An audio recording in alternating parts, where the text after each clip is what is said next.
The most inspiring stories from today's leaders in health and fitness. Join Rose in today's show. Welcome to the Paleo Diet Magazine Show with your host, Rose. Alix Toynton from the shrinkinghubby.com shares her story about how her husband built a new relationship with food and the other lady that inspired him to win his victory with his weight loss. Alix shares her own experiences with some of the popular diets and the tools she used to keep track of her body fat. Hello, audience. Today we have Alix Toynton, author of The Shrinking Hubby. After embracing a healthy lifestyle over 9 years ago, she created The Shrinking Hubby to share her passion about healthy food and exercise. After trying countless diets with no success, her husband has lost 130 pounds while eating clean, healthy, and delicious food and maintaining an exercise program that he loves. In this episode, Alix will share some of her success stories. Alix, welcome to the show. Hi, Rosetta. Thank you for having me. We are delighted to have you as well. So let's get started. Tell me about the moment you realized you wanted to change your life. Well, really, our story starts with the story of my husband. So it's through his journey that our entire lifestyle has changed. For him, for me, for our children, for everybody around us, we're all influenced by the changes that he had to implement to turn his life around. So he was weighing over 160 kilos on our wedding day, which is, I'm not sure in pounds, sorry, over 300 pounds. And I was feeling sick about it. I was worried about his health. It made me sad to see him struggle as a big man in a society that judges people on their appearance.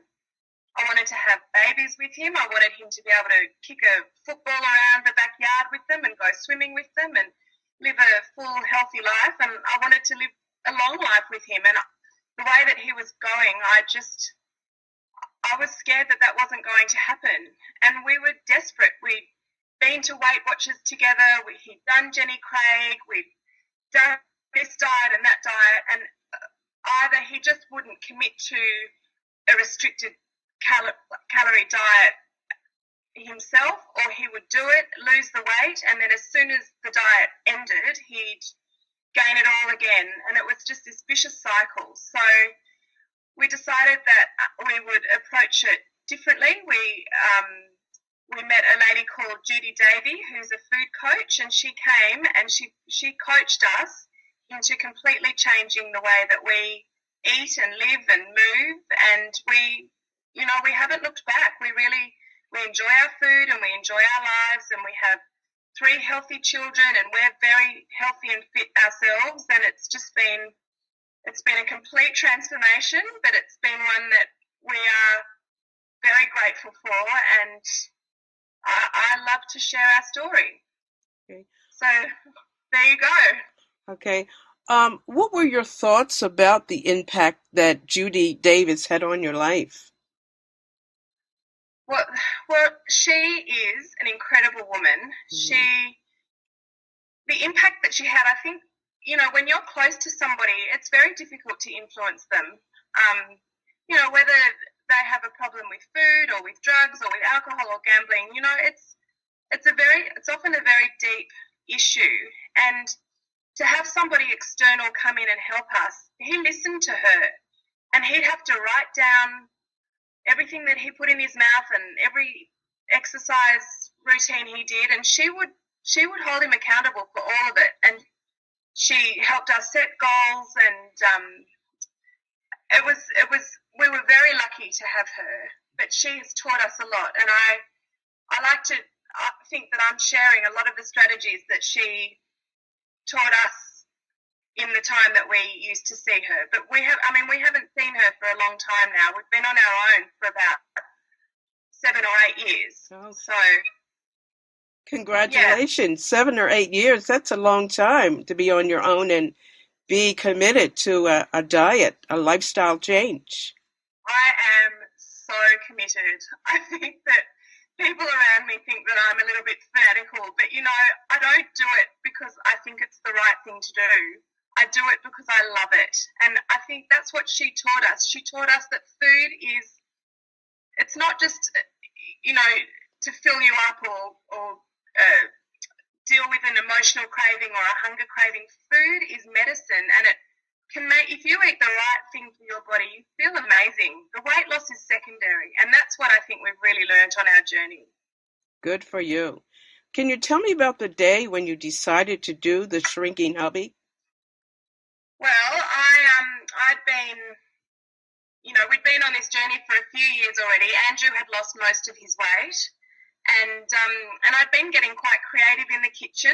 I love cooking. I love sharing food with people, and I would often be sharing my recipes and coming up with new ideas. And I actually spoke to Judy about it because she has authored a few cookbooks, and we had a chat about it. And really, nobody knew who I was. I didn't have any social media following. I was an unknown, and we talked about it, and I seen a few blogs out there. There weren't as many as there are now, and so I thought it was a good way to start off with friends and family and, see where it took me. But really just an opportunity to share our life change, to share recipes, to share our story, and to hopefully inspire others to do the same. I think there's nothing that I love more than meeting people or talking to people who have really been inspired by what Andrew's managed to achieve. Mm-hmm.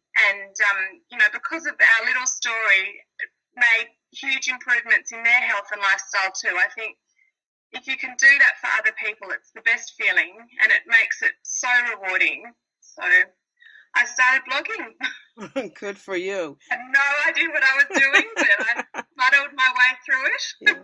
Why is this story about Andrew meaningful to you? Because Andrew's my life. I probably wouldn't have even gone down this path if I wasn't in that point of desperation. I always was interested in eating well, and I always loved exercising, but Andrew makes me accountable, and makes me accountable for him, for me, for our children, for our friends and family, and he relies on me for what I do. He's come so far, and he's done it himself, mm-hmm. but we've worked as a team as well, and I think that's why it's called the Shrinking Hubby. Oh, okay. We actually we looked at changing the name when I decided to write my book, because I didn't know if he would want to be in the spotlight so much, because there's a lot of pressure when you're the Shrinking Hubby to keep on top of it. Yeah. But he wanted to be involved because this is his story too, and we're a team. So very good. There's an emotion in your voice. What do you make of that? I'm a very emotional person, but it's our story is a very emotional story. Mm-hmm. What I've learned, and if you watch The Biggest Loser or if you read anybody's story about people who have really struggled with their weight, mm-hmm. it's not because they just love ice cream or they just love French fries. There is a deep-seated issue there, and it's emotional, and it's an addiction, and it doesn't go away. Mm-hmm.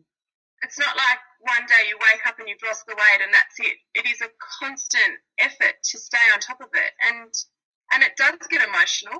Yes, it does. Yeah.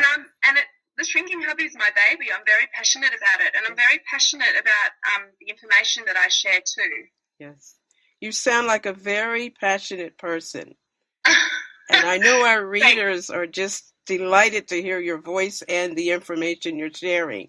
Now, you're welcome. Now, what was the vision you had for yourself when you got started? Well, I wanted to, my vision was to start a blog and share some recipes. I had no idea that it would be, I mean, it's not even that big, but it's a lot bigger now than what I ever thought. So, from a little seed of a vision, it's turning into something really exciting, and I can't wait. I'm releasing I'm releasing my first cookbook in a few weeks, in time for Mother's Day in Australia. And if I had like a little tiny vision when I started this, that one day I'd be publishing a cookbook, I don't think that I could have wanted anything more. So this is a really big deal for me, and it's very exciting to be here. Okay. How does it make you feel? Well, excited besides exciting. Hear it in my voice, I'm pretty excited. Yeah. I have just had a coffee. But no, it's good. It's very rewarding. This is something that I love doing, and to be able to do it is it's a pleasure. I'm so grateful. So that's great. I'm so happy for you.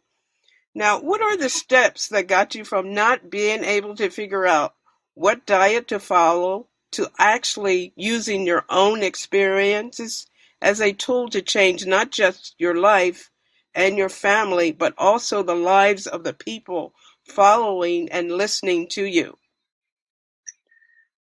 Well, I have to say, I think there is so much information out there, and it's so confusing, especially when you are starting from a point where you have a lot of weight to lose, or your health is really not good. It's very easy to get caught up in fad diets and different trends, and it's hard to wade through the information. I think the most important lesson that we've learned, and what we've, like, if you think of it as like the base of our food philosophy is, and I'm sure that so many people within this genre would agree with me, that the most important thing is to cut out the chemicals and to cut out the processed food that's not really food. I think the first thing that Andrew quit when he started his journey was Diet Coke. He was drinking up to 6 cans of Diet Coke a day. It was like his crutch. He just needed it. It got him through. But when you feed your body with that amount of chemical food, it doesn't know what to do even with the good food. Yeah. So step number one was to cut out the processed bad food, to cut out the Diet Coke, and to cut out the vegetable oils, and to cut out the foods that are really causing us damage. And then I think you need to, through a process of trial and error, work out what suits your body. Some people swear by the paleo diet. I know I personally like eating a paleo-ish diet, but I know that I can tolerate a little bit of grains such as, rice or oats, but I don't eat a lot of those foods because I can see that works for me. So I think everybody's got different foods that agree with them. Some people can handle chickpeas, some people can't. Some people can't handle dairy and cheese, and some people can. I think you have to work out what suits you. You can't just blindly follow different food philosophies because somebody's telling you that that's the only way that you need to eat. They're the steps that we've been on together. So at the moment, our diet is, when I say it's low in grains. We do eat carbohydrates, lots of fruit and vegetables, lots of a little bit of carbohydrates like sweet potato. We don't eat gluten and very little grains, but we eat a lot of protein, and we eat a lot of good fats like coconut oil and avocado and nuts and seeds. And we don't go hungry. Like we eat a lot of food, but it's food that suits us and it makes us feel good, and we're strong in the gym. And that's been a long learning curve for us. Okay. So. Okay, thank you for. I hope that makes sense. Yes, that makes a lot of sense. Yes. How do you measure your success in your diet right now? I feel really good right now. Good. But I know I weigh myself just to make sure that I know what's going on with my body, but I don't look at body weight as a real indicator of health. I also have I have my body fat measured. Both my personal trainer does it with calipers, and I've had one or two DEXA scans so that I can be absolutely accurate as to what's going on. And the results are that, in the last 12 months, I've gained a kilo of muscle. My body fat remains at 19%, which isn't, a bodybuilding kind of measurement, but it's perfect for a mother of three who's, running around. So I know that it's working for me because of those measurements that I monitor. I would hate to sort of be telling people that this is the way I eat and not be showing that it's working. Okay, that's good information about body fat, because a lot of our audience are not aware of how important it is to measure their body fat. Can you give us some tips about how to measure your body fat? Well, I know of 3 ways. So you can buy scales that actually measure your ratio of muscle and water and body. I have never really used them. I don't know how accurate they are, but it is just an indication. If you want to be able to do it yourself in your home, that might be something that you could look at. If you have a trainer at the gym, or if you know a personal trainer, they can measure you with calipers. Maybe your doctor might be able to. And they take a measurement from different areas of your body and work it out with your body weight ratio as to what is fat and what's muscle. But the best way is to find somewhere that do a DEXA scan, which is like an X-ray, and they just measure your body composition. They tell you how much fat you're carrying. They can tell you how much fat you're carrying in your left arm versus your right arm. I mean, they can tell you everything. They can tell you how many calories you need to eat in a day to maintain your current situation, or if you want to lose weight, what you need to do. Although I don't count calories, but some people do, and that might be helpful for them. And I just find that's probably the best way to do it. You can find places, definitely in Sydney, that are really inexpensive. So I'm sure that in the States you can find places that do that. I'm sure that it's becoming more popular. I know personally, because I carry a lot of muscle, I carry more muscle than most people. For me, that's the best way to monitor your health and the success of your diet, because for me to stand on the scales, I can gain muscle very quickly. And it's easy to trick yourself that, am I gaining bad weight or good weight? Because gaining muscle is extremely important. It helps you in so many ways, and it increases your metabolism, and it helps your bone density, and if you're fit and healthy, then you've got less chance of getting sick. So it's an important aspect to look at with your health, is your body composition. Okay, thank you for sharing the information about body composition. That's good information also. Now, where can our listeners go to learn more about you? Well, for starters, you can have a look at my website, theshrinkinghubby.com, or you can come and like me on Facebook, facebook.com/theshrinkinghubby. I'm on Instagram @theshrinkinghubby, or Twitter @shrinkinghubby. But if your listeners are interested in what I've had to say, then please keep an eye out for my cookbook that's going to be available in the next 2 or 3 weeks, which is very exciting. It's called Healthy Food We Love to Eat by The Shrinking Hubby. And you'll be able to order that from my website, both as a hard copy or as an ebook. So I hope that your listeners are interested. If they're interested, I hope they come and check it out. That's if they understand my accent. Yes, you speak very well. Thank you. I love your accent. Yes, I'm sure our listeners will be purchasing your book. Now, I get... Yes. Yes, you go. Yeah. Okay. Thank you for informing us about healthy foods. I know our listening audience will appreciate the positive impact you have made on our lives today. This positive impact will have a long-lasting effect on our choices and decision making for better healthy foods and exercises. Again, thank you again and have a good day. Thanks, Rosetta. It's been an absolute pleasure talking to you. Oh, it's been a pleasure also.